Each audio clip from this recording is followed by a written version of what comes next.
Yeah, so there are often parts where he says like, "Oh, a Yeah, virtuous man is ready to forgo yeah, money, if by that means his friends may gain more money." But it wouldn't it I haven't read the book, so maybe there's yeah. more context to this, but it's He not clear. does. Yeah, but that's sometimes with there's so much in Aristotle that there will be portions you won't get. Like even if I read this, sometimes he says something I don't know that Right. much about, but you can sometimes just skip those and just take for granted that virtuous men will. At least you know what that is. You don't maybe disagree with him what exactly that is, but Right. you can know what he's talking about. And have you I saw in some of the footnotes there's references to plays or myths like the Yeah, Odyssey or something. So have you yeah. found it's been a good while you're reading Aristotle to familiarize yourself with all those texts? Like It's it's nice. useful.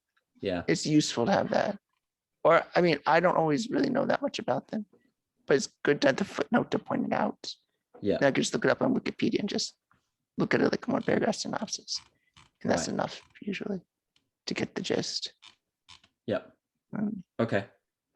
Cool. I'll continue. I'll go through the introductory notes and I'll read yeah. this passage. And you gave me this passage to read in relation. Was there something before I go through the rest in super detail? Was there something specific you wanted me to pick out of this? Mostly to take note of what sounds like selfishness to you. But he's not explicitly advocating for it. He's not very clear about selfishness, but he's definitely talking about like self-esteem and self-worth. Right. That's definitely talking about that and the relevance of that in human life. Don't emphasize the selfishness so much because in some ways he is more about the group than you might want to admit. Sometimes it's easy to strictly see what you want in him, but it's important to remember that True. this is 2,000 years ago. He had a little more regard for society than Rand would. Like he puts more value on society as a value in itself to be part of. But yeah, he definitely puts a lot of emphasis on self-worth and take note of that in relation to friendship. Don't think Right. like he's explaining what the value of friendship is to an individual. And those are the things you should take note of and why it The matters to an individual. You can see yourself more easily. Well, it's hard to see yourself and introspect. It's easier to see someone else um, embodying virtues that give you pleasure. And so there's that aspect I got Yeah, from the first half. And then yeah, the other aspect was he said that I guess I filled this in. This is my take on it, but basically it's yeah. imitation. So if you see someone acting in a way that's good, you gain from that as well because you can sort of imitate the things they do well. And yeah, I think those were the two. That's what's I'm Yeah, remembering those are right some of now. the big ones. And I think that's illuminating when he talks about self-worth and what you perceived as selfishness. I see it too. So I find it illuminating even for things Rand said, because like when I got to that page, I highlighted so much, or even the clarifying what it was. Like so much of it just resonates with me. It Right. reminds me of Rand. It's like she must have read this passage too, because it sounds like her. Right. Wow, that's interesting. And the other thing I got was there's a lot of emphasis on the intellect and then Yes. principles. So the exercise, like to be noble, is to be principled as opposed to be passionate. And then I think he referenced um, one of those characters in it. Anyway, but yeah, I got that as well so far. And Yeah. The funny thing is sometimes people don't know who he's referring to. And he might have been referring to students sometimes, even in these notes.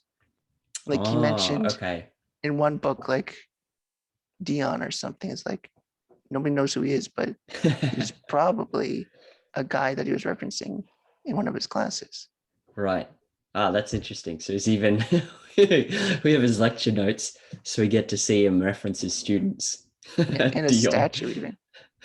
He references a statue a lot of Socrates. Like Socrates has this nose on the statue, and he uses that as an example a lot. So we're aware of even like he's definitely uses things around him to talk and teach.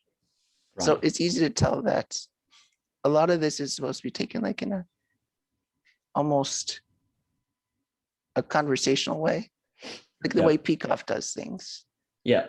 It might not be the most perfect phrasing always, but it's that Got way of it. doing philosophy. That's how I get the feel from Aristotle. It's like making sure he's got the ideas down to make sure, and he makes new examples and repeats things sometimes. Right.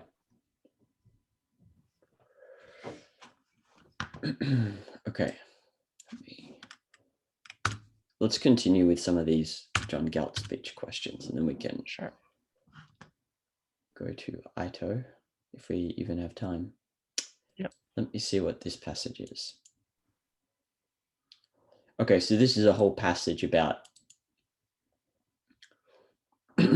directing your judgment by moral integrity. Mm-hmm.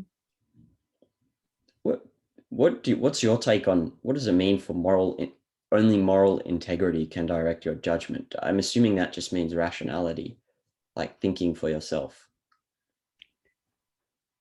Consistency, especially, I think is what is emphasized when you say integrity. Consistency of Yeah, rationality, of being rational. like maintain not just saying I was rational, but like I am consistently and non-contradictory way of being. It's just Oh, okay. emphasizing that aspect of consistency Got it. and not compromising in particular. Okay, cool. So next passage. Okay, so he says you can make an error at any step of the way in a thought process with nothing to protect you but your own severity. This is just a simple language thing. I assume that's the severity of the error. Do you reckon that's what it means? But Like the non-severity of the error? What was worded strangely so? this is a non-normal use of, so like she's saying severity Yeah. and like your exactitude towards yourself. Okay. It sounds like severity of judgment, or I don't, it's not a common way to use severity, but Yeah. I think it's one I've seen. It's a bit. I looked it up in the dictionary and it didn't give me a hint as to like maybe if I would have used an older dictionary I would have found it, but I didn't get nothing to protect you Yeah. but your own severity. That's just based on the context. But I don't know what that means because I thought at first maybe that means the magnitude of the error, but then I was like, that doesn't make sense. No. And then severity as well. It doesn't matter. There's no, I'm more rational and so I'm better. It's just you're rational or you're not. And so what is it that's protecting you was what I was caught up on. I'm looking at some synonyms. Let me see if I can. Hard-heartedness. Maybe, you know what? Maybe we can go with this interpretation. Since there are multiple steps, she's talking about consistency, how consistently rational you are, how good you are at sticking to the method of objectivity. Yeah. Maybe that's what we'll go with. Steadfastness, resolve, Yeah. firmness. It's like that strength of resolve. That's the only thing that can protect you from an error, that you resolve to correct the error, resolve to improve or recognize what you've learned, things like that. Yep. So it goes back to this moral judgment, Yeah. being moral Yeah. integrity, judgment requiring moral integrity. Yes. I brought this up a lot. I actually posted about it, and so we might skip it because I've got to review everything that people said. But it's this constant emphasis on assuming the responsibility of thinking is considered heroic, as if there's some fear. And I was always trying to uncover what is this fear that she thinks is there when someone is responsible for thinking for themselves, like assuming that they're not, they're like a Howard Rourke type and they're not worried about other people, then I draw a blank. I can only see it being a fear or heroic. I feel Well, like yeah. when I read this, I think of it as probably a bit metaphorical here, but heroic isn't just worthy of admiration. Right. I get what you're saying, but I don't think she's trying to incorporate fear. I know we were discussing it, whether you should think of it or define it this way. I think I still disagree with you, but even going by that, even if you're right, this is the way Rand is using it. Maybe you could argue she's not using it in the best precise way, but I Right. think she's trying to convey a power and a importance of this, that it's so important that it makes you like virtuous and not just you're a decent person, but you're really good, you're best of the best. Kind of that admiration. You should feel admiration towards them, or it's a Right. level of greatness You're that we doing should good. acknowledge. Yeah, more than just good. It's like the best you can be. This is what it means to live. Like that's the most human you could be. It's living by your nature, living your greatest potential. You're actualizing human nature to its fullest degree. Right. And sees as heroic and worthy of admiration, things like that. I'm caught up in that because I can't find references for either an emotion or not an emotion that makes me see it this way. That's why I find it interesting, because Yeah. I'm seeing it differently. But anyway, I wrote about that and I have yet to review some responses. Yeah. So maybe we can come back to that another time. I think, let me see if there was some other thing that was related.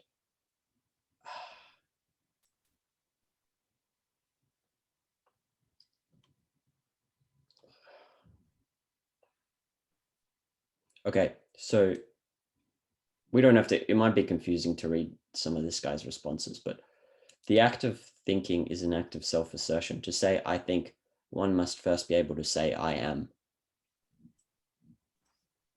I've Yeah. always found that very abstract, as in like, all right, cool. Like to say I think I am, so what? Like I don't really see what's the significance of that at all.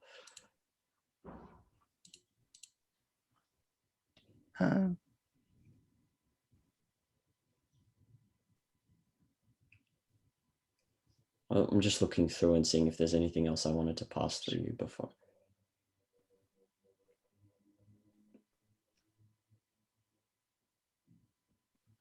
I'm highlighting the passages I found interesting but couldn't.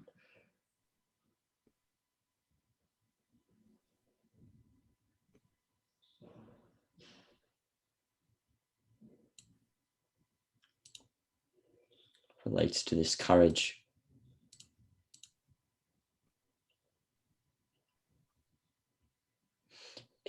Actually, I found all of this whole thing interesting, which was, I'll let you maybe read it, and I found it difficult to read through this. I basically bolded everything. There's a lot to unpack in this passage. Like it really depends where you want to focus. Everything. Like take a sentence. Like each one I could say a lot. All right, let's start with the first one then. Okay. Yeah, there's a lot in here. It's a good paragraph. Okay. Well, the importance of this, I think, in one sense, is the acknowledging you're conscious. Sort of like the axiom of consciousness. Like it's a basic, irreducible fact to notice that you exist, you're conscious, you're aware. Things like that. It's a basic, irreducible fact. Yeah. So what? So Yeah. taking that as like almost like a foundation of thinking, that you can't even discuss thinking, that even talking about thinking will always in some sense refer to your consciousness, your awareness. It's not like we're talking about some outside existence, but when we discuss thinking, it's not just out there, but what function is it for man? What way do we think? What way do I think in particular? How do I come into contact with reality? And that's something like you're making thought and your existence into something direct and not something like platonic and out of this realm. You're dealing with reality first and foremost, your existence, and how to come into contact with it. Okay. So Any you're questions saying, on that? yeah, so from what I got, it sounds like the point is that there's thinking, there's the method in the abstract, but there's also the personal application of the method of thinking.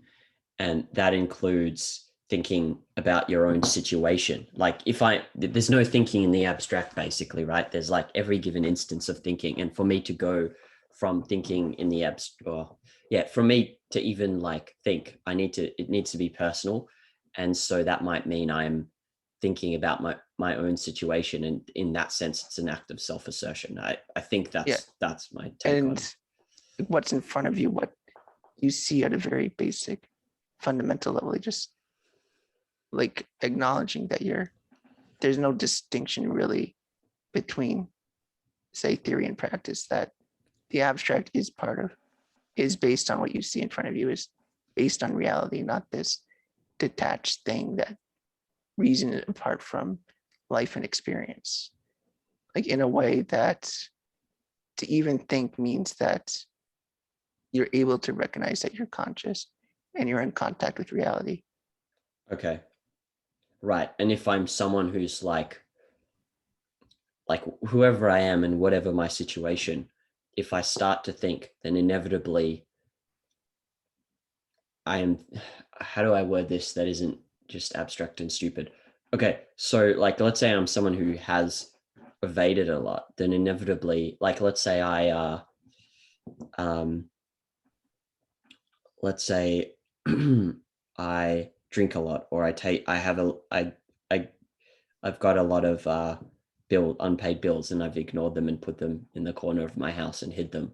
Like inevitably, if I start thinking that, I can't start thinking without any of that coming up. Like the process of that coming up is me not hiding from the world like it's me not hiding from the world, but forcing myself to look at the world and going, I exist and there are things that are impinging on me. Something like that, I think. Even more basic, even like there's a chair in front of me. Okay. I see the sun, I see my hands, I'm breathing. Like even just to be aware of your existence, to be aware is like the first step to even thinking. Like even thinking is an assertion, because you have to acknowledge these things, that you are there, you exist, you're thinking, you're aware, you're conscious. Actually, you know what it makes me think of just now? Do you know that there's this passage that I loved from Anthem? And it was something like, my moon, my forest, my stars. I wanted to know the Yes, meaning of things. I am the meaning. Um, something like that. and it goes, but it begins with my hands, my this, my that. And then it says, I am the meaning, I'm the warrant and the sanction. And I think that's what I think that's probably what it's capturing. Right? Yeah, and what I'm trying to say, actually, that I haven't read that in a while, but yeah, I'll that find it. sounds more I'm like gonna it. I'm That sounds going more to accurate. paste it. I almost wonder if implicitly I was thinking of it when I Yeah. said my hands just now. Like I said hands, like it was like a clear metaphor in my head. Right. Yeah, that's interesting. And then, I love this passage, but this is self-assertion, right? Because it's all of this Yes. is this earth of mine, my forest. Oh, wow. Okay. But even to think at all, you need to even acknowledge that like you exist, you're conscious. On some level, you need to recognize that to think. Yeah, okay. And this is more like once you realize the importance of it, to declare the importance of it is to say things like this in this passage. Hmm. And then what can we contrast this to, like, how is something else really not an act of self-assertion? Like, what would it mean not to, Mm. like, I don't know, maybe we could go with drinking since that's simple. How is that like me not doing the opposite of self-denial or self-denial? We could almost just use opposite terms or nihilistic terms, like I am nothing. I don't matter. I'm small in the scheme of things. My thinking is impotent. I'm trying to think how could you even manage that. I think to truly do that, I think requires evasion, just a blankness. Right. Like how would you describe a drunk person's state of mind? Even like what would you even write down? Like when they're Right. profoundly drunk, almost Right. about to black out, what would you explain it like? Just snatches of consciousness. Yeah, probably like that. That's how you would write it. Like, I think that's the best contrast you get. Okay. Like a fuzziness. Right. And there is no like the or like actually, you know what? That's interesting because there are passages as well, and I've seen it elsewhere, like the vacant stare of a hippie, something like that, right? Let's say Yes. someone's like very, very high. There's like this vacantness But in then their imagine eyes. being in their head. What's going on in their head, in that vacant person's head? How would you even write that down? I don't even know. I don't know. Hey, but But that's that you. sort of thing. I once went to a like a festival. It was like a some kind of uh, I want to say hippie, but it's not the right. It's not accurate. Like it doesn't capture it. But yeah, it was a festival in a kind of style of like they always call them like conscious parties and they do all these like social exercises where you'll speak to someone and there's like no judgment.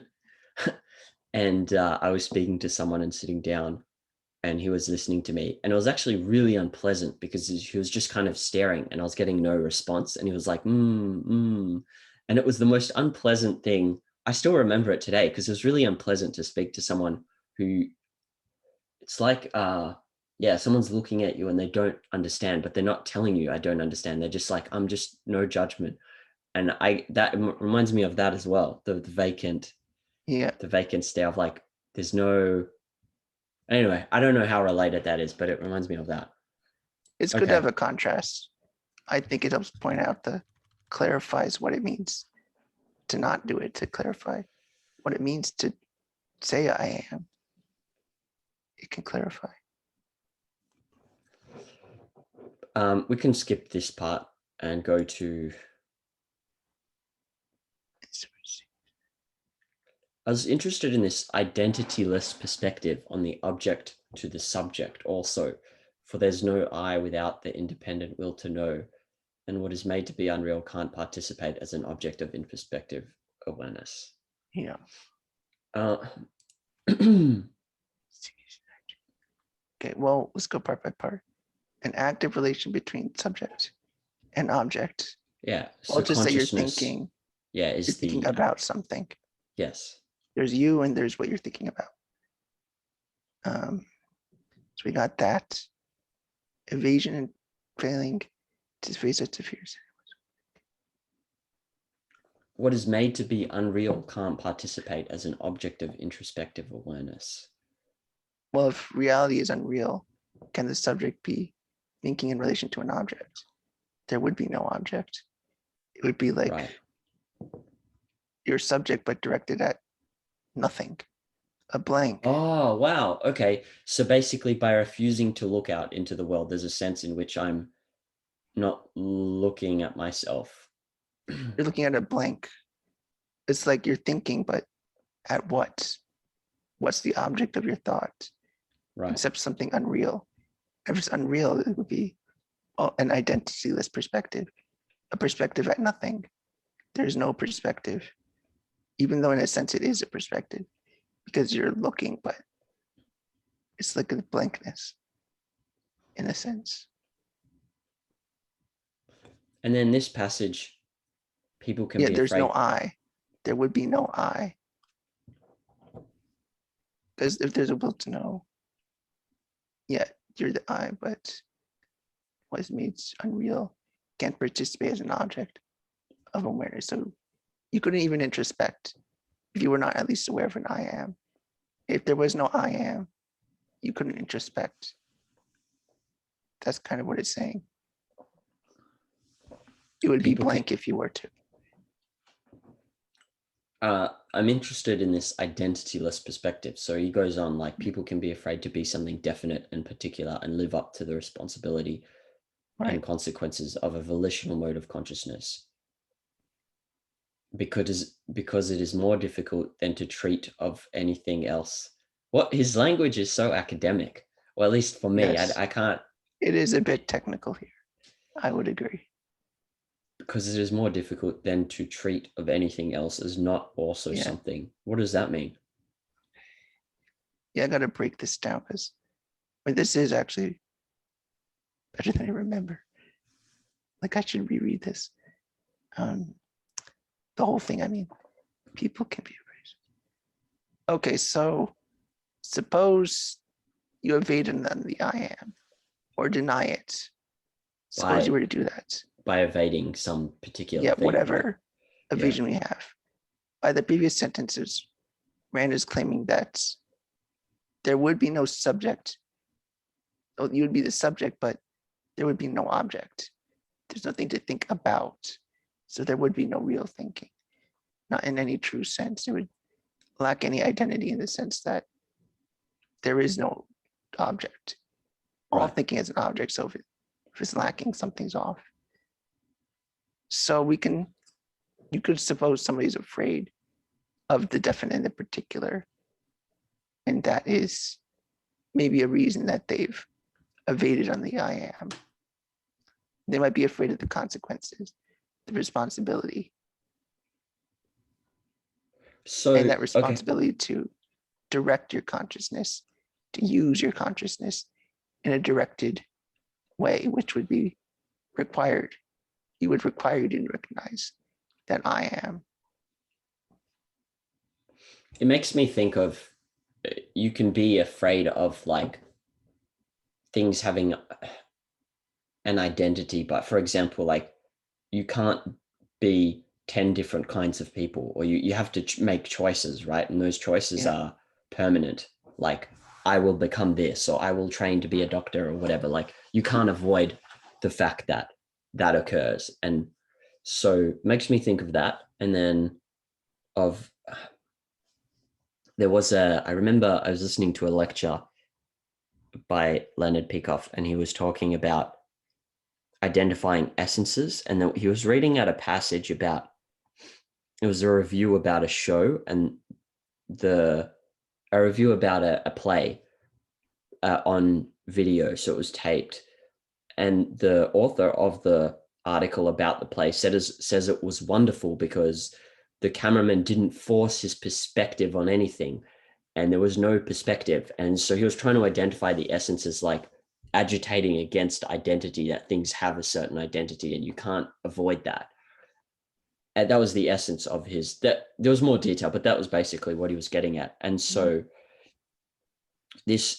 I'm interested in this like rebellion against identity and against the responsibility of and the consequences of being volitional. So I would say, okay, so some people have this fear and it would be an irrational fear, right? So in this sense, like for someone like that, that would be the courage then. The courage to self-assert, the courage to think is the courage of overcoming that specific fear, right? And it's Right. irrational fear. It's like it's experienced as metaphysical, like, okay, if I'm volitional, I have an identity, I'm not infinite. That's scary for me. And now I need to overcome that. I think that's a good interpretation. I'm not sure Okay. I agree with it, but I would say it's a good one. It's worth discussing. I It's wonder not, if I wouldn't say it's wrong. It just, I would explore that. Yeah. I wonder if also if that has some relationship to all those people who like color their hair blue and purple and not that there's anything wrong with that inherently. Like there Yeah. can be a million motivations for that, but I do Yes. wonder if because it's so similar. It reminds me of that passage he read out of who I would have never read into it that it's a rebellion against identity. The essence of that passage against the play, but there are so many similar things like of people that I've seen where their hair's colored and they have Yeah. the super weird haircuts, or there's no genders, or I don't know. I wonder if there's a connection there. Sometimes I think, at least in the cases where there are evasive people or the people who do it for just because the society wants them or just to fit in their group. or for to those just to people for sure, rebel, maybe just to or rebel. rebel for It's its like, own sake yeah. without any So other reason other than because it's what you want to do, but not like there's no reason behind it besides rebelling, which is kind of right, empty. right. Okay, cool. And so when we speak of a hero, then he wouldn't have this. So it still doesn't fully solve this problem I have with the courage of thinking, because for a rational man, for example, this is an irrational fear, which may be experienced as metaphysical, but isn't. Right. It's irrational. So he wouldn't experience this. So then I still have that question of what then is the rational man overcoming? Right. Okay.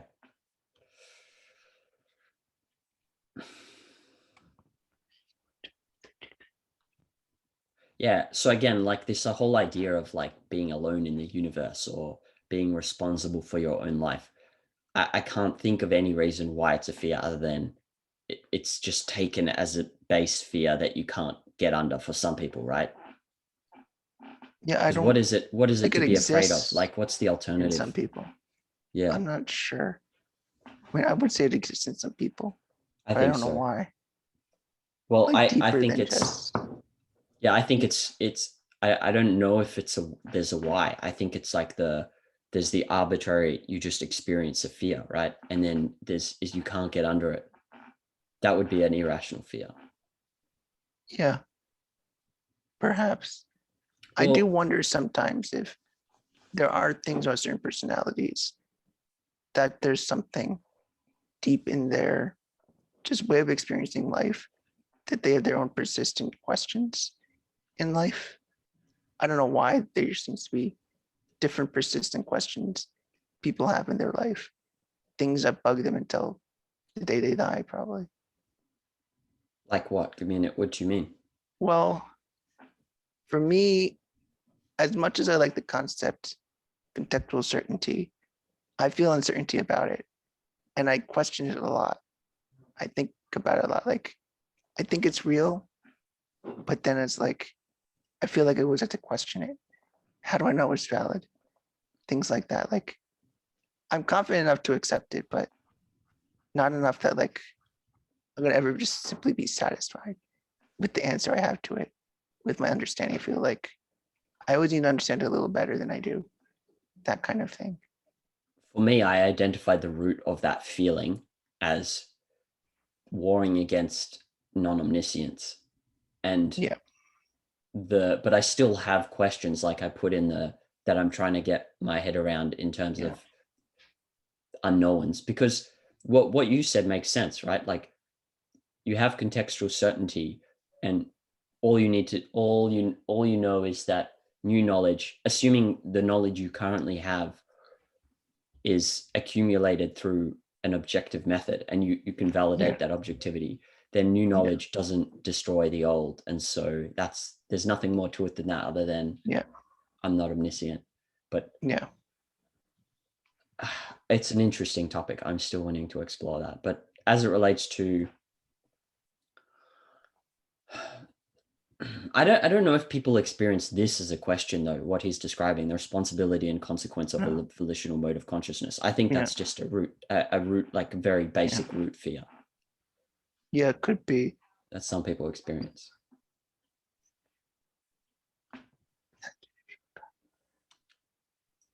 Yeah. And then it goes on to say without any human consciousness, well, if there's no acknowledgement of I am, there's nothing to be afraid of. There's nothing there to be afraid. I'm Like sorry, there's no, say that again. see that last sentence. And without the identity of human consciousness, Where are you looking? the last highlighted part. Oh, okay. Okay, yeah, yeah. Yeah, then to that part. Once you don't even have that identity, you don't have that the object of thinking, the self that I am. When you don't have that, well, there's no fear of fallibility because you're not even conscious in a sense. There's nothing that can be wrong. Oh, okay, that's interesting. Because so you're saying that actually maybe it's rooted in the fear of being wrong. And how do you patch that fear? You can Well, patch that it could be by another reason. Right. Yeah, that's another part. I mean, it's almost like nirvana. What nirvana actually is like a state of non-thought, even of non-identity, and you have no pain or suffering in a sense because there is no way to be suffering because you make no distinctions. It's just a state of existence, and that's it. And that'd be no fallibility, no fear, but nothing's happening. You're not even thinking. That's nirvana.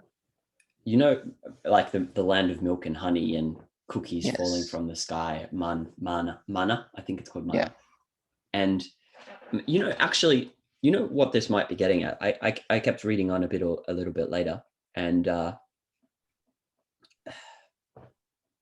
I kept asking him questions, so he's replied more and more. And these are all different passages when they're disconnected. But he says, okay, here, and this relates to this top passage. So thinking has the chance to begin in courage, but it matures into confidence. Maybe there is a sense in which when you begin, you don't have you have to get knowledge, right? You're tabula rasa. Mm-hmm. And so when tabula rasa, and so when you begin as a thinker, you're asking questions, and I don't know, maybe at the beginning there's a need, there is a fear. I don't know, like you're dealing with the unknown, but then that brings up questions of like, well, is the unknown scary? Because there's a lot of unknowns that don't harm you and so on. So I don't know, but maybe this is at root a process of maturity as well, which is interesting to think about. So there's a process of maturity you go through before you reach a level where it's not rational to fear it. But when as the process of maturing might even necessarily include this fear. I don't like the way I'm saying this too much because it's too abstract, but that's what I'm trying to get at, is like when you're developing as a thinker, maybe that's what this is. There's like, it would seem to me that fear just isn't part of Rand's thinking. And the only criticism we should have is just that it's not the most accurate term to use. And I feel like it's more literary, and she couldn't claim more than any exactness to it, other than just that sense of like, oh, it's so admirable to do that. But if you want to get into academic precision, I don't think it's the most accurate term she could use. And I wouldn't analyze it too deep personally. If Rand claimed that's that, my burning question though. That's yeah, you have your burning question. That's one of my burning questions. yeah, For the purpose of it, the reason is I do think that there might be insight into the knowledge which can then be put into practice for someone wanting to, like if, like you, yeah, I find the idea of contextual.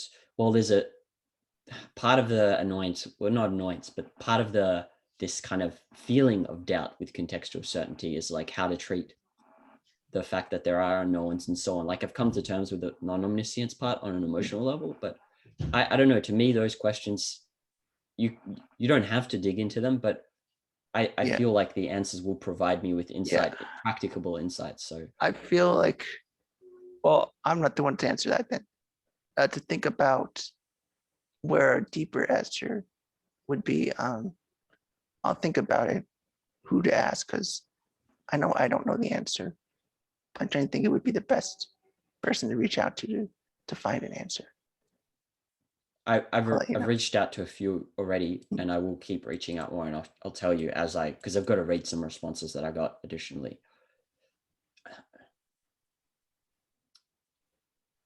By the way, what's quail consciousness is something unitary, which is the positive truth behind Aristotle's This is Pantheon. Dustbringer. What the hell is a writing. semiotic? Okay. This is Dustbringer, right? Of course it's him. Yeah. Okay, so I know keep him. asking him. The problem is I keep asking him questions and he keeps replying, and then I just have more and more questions. Okay, so I know him. Chatted with him on Directivism Online before, and he always types that way. I don't think he's wrong per se. I just think he doesn't really simplify well. He overcomplicates for the person asking. Like, this is an academic way to answer, which is accurate and not wrong. But the reason I didn't want to answer or analyze him too deep the other day was just because there's so much to unpack that it's not worth it for your context, but the gist of it is generally correct. I mean, I could explain all those terms, like quality consciousness, the experience of like taste, color, qualia, like there's those qualities that you experience, like Right. red and sweet and whatnot, Right. and consciousness of those things. Semiotic, a usually at the meaning of terms. So it's like conceptual, like altering definitions, the meaning of terms. Like, these are really technical Okay. weighted talks, All right. We don't have to. contrapositive. Yeah. But the gist of it, let's look at that. You can get that from him.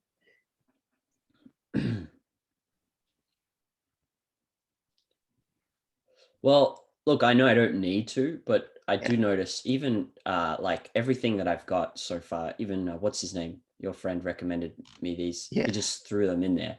Like Yeah. everything that I read has It's, that language. And so I yeah. feel like there's got to be why first of all, why do they write like if it can be simplified, why do people write like that? Is it for density? I could speculate forever. Even Okay. Nietzsche criticizes that. I mean, Okay. like he thinks Nietzsche even said, like, I want to say in a sentence what somebody else takes a book to say. He Right. wrote that. And academics just do that. I don't know why. Sometimes it is just that dense. Like Aristotle writing about metaphysics. Oh yeah, it is just that dense. But if you're writing about potency, I think the amount, I've read that paper, the amount that is said for the meaning you get out of it is just disproportional. Right. Like So you that would could be an probably argument boil. for not reading it then. It would be you'd want to go first to the thinkers who express themselves as densely and clearly as possible. That's what I think. That's why I usually always skip around that when trying to educate people. I just get to the ones that people that get to the point really quick. It saves time for everyone. And Right. it's easier to understand. Sometimes Okay. it's useful if you really want to pick it apart. Like if you really want to get into the nature of rationality and break it apart into like all the fine details. Yeah, you need to use academic terms, but educating at a more basic levels, you don't need to be so dense. Like I'm not saying the question you're asking is necessarily basic, but we don't need those distinctions for the topic here. Right. I mean, that's why I'm saying Dustbringer is usually right, I think, but the density in which he writes makes it difficult to discuss. So I don't think he's the Okay. best teacher, but if you can glean something out of it, I do recommend what he writes. I enjoy reading what he writes though, and he does Yeah. respond. Like I keep asking questions and he Yes. does respond, which is great. So I really like Yes. that. Okay. Well, we can move on from that. I'm definitely going to Yeah. revisit it later. And I would Yeah. like to probably it would be good through Aristotle to learn how to read some of that because there are a lot of papers Yes. that, but otherwise I can't read them. Yeah, I could. I'll think of something about that once. Yeah, Okay. I have Well, recommendations on that. I mean, that's what you need to do to get through grad school, how to read through papers efficiently. we can begin with Aristotle. Since Aristotle's so much, we Yeah. can. Is I feel like that'll Yeah. offer some opportunity, right? Yeah, definitely. Okay, let's go to this next. I'll read the question first, so it just directs us where to go in this passage. Okay.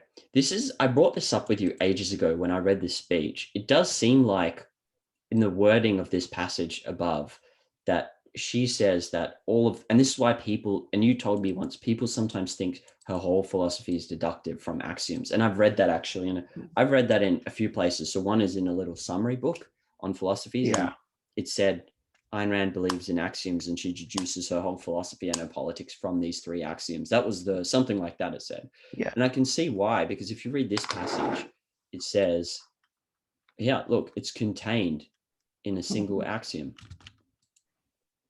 The rest proceeds from these. And that's, to me, I don't see how else you could interpret that, right? I could see that interpretation quite easily, taken in isolation. rest proceeds from these. I mean, yes, that is a fact about it. If it is true, the rest will fall out from it. It's a different claim to say we come to understand from this axiom. I mean, that's a different kind of claim. It doesn't mean that you come to know this deduced from the axiom.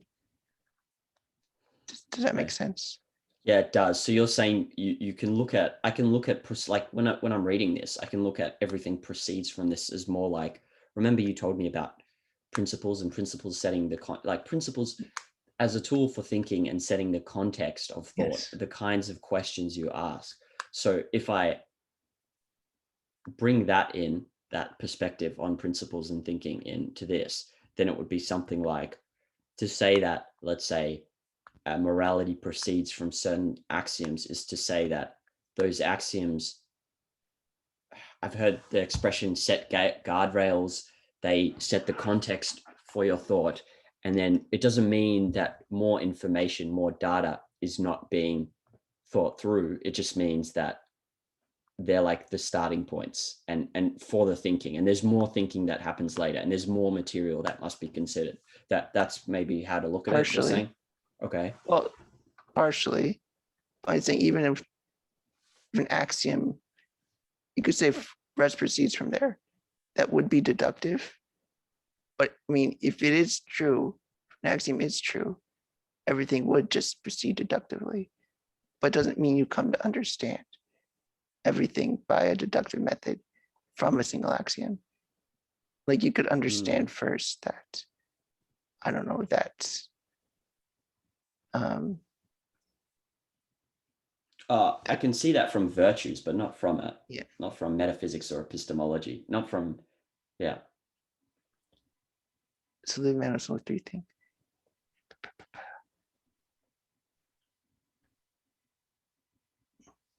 Actually, so sorry, there's two aspects to this. So one is the morality is contained in a single axiom. Yes. Existence exists. So There's that's the metaphysics. And then in a choice, which is different, is different. But she's saying that both from the axiom existence and from a choice, everything proceeds. Yeah, I think, well, in the one sense, imagine when you're growing up, obviously you can never start with just that single axiom, nor do I think she's trying to claim you can't understand anything until you develop an axiom. But like, I mean, when children understand that, I don't know, when the stove is hot, balls roll, things like that, or even that the color blue, what the color blue is. I mean, eventually they reach that abstraction that existence exists, that phrase, that idea. And then once you do reach that phrase, everything is contained within there. You can't, yeah, it's a logical sort of description. I mean, once you get there, then you can say all the truth necessarily follows from there in a deductive way. Everything you can understand would follow from that fact of existence exists because it's a consistent system. And by being a consistent system, you could say that once validated, everything does follow from those axioms. In a logical structure, if we reorganize it in a logical way, once we reorganize everything we know, it would follow from that axiom, like the way OPAR is organized. It's not like Rand just came up with this, started writing with metaphysics and wrote everything down and finished with Capitalism, the Unknown Ideal. I mean, she wrote different things and then integrated after the fact in a logical form. I understand now. Yeah. So it's like you're given a formula and you're saying, you're looking at the widest integration reached in that, in the process of getting to those truths. And you're saying, well, now that we've reached these widest integrations, we can logically proceed from these to show their relationship to everything else. But that's not the same process as personally validating or reaching those wide integrations. Right. Okay, cool. I get it now. But yeah, you can see, I guess you can see how someone could read this, or this could show up as a quote and they go, oh yeah, so the whole philosophy is just deduced. Yeah, this is my charitable interpretation, I think is most consistent with what Rand thought and the way she wrote. Right. I like that. We'll see if we can fit one more in. Yeah, I think this is another example. So if we just start with the question, because you might not need to then read the passage. The only relevant part is bolded, but this is another thing that actually I should collate these because this keeps coming up over and over again. And I find it really interesting, but I can never get my head around it in practice, meaning, so this passage she wrote about faith being a short circuit, destroying the mind. The acceptance of a mystical invention is a wish for annihilation of existence and properly annihilates one's consciousness. When I have real trouble relating that in a book, maybe I can, well, I can't think of a character right now because all the evil characters, except for Jim Taggart, seem to, it's just hard. Like, you know, like I can think of a friend who might like believe in the God of love or something. And all she does is pray to him in the morning for 10 minutes, but it doesn't affect anything else in her life. At least I can't see it. Right. I can't. Yeah. And then it's really hard then for me to concretize these passages of like, okay, annihilate existence, annihilate consciousness. And then you see all these people around you like apparently functioning pretty well. So that I still have tons of trouble with this, but I think we've discussed it many times already. Trying to think for a moment.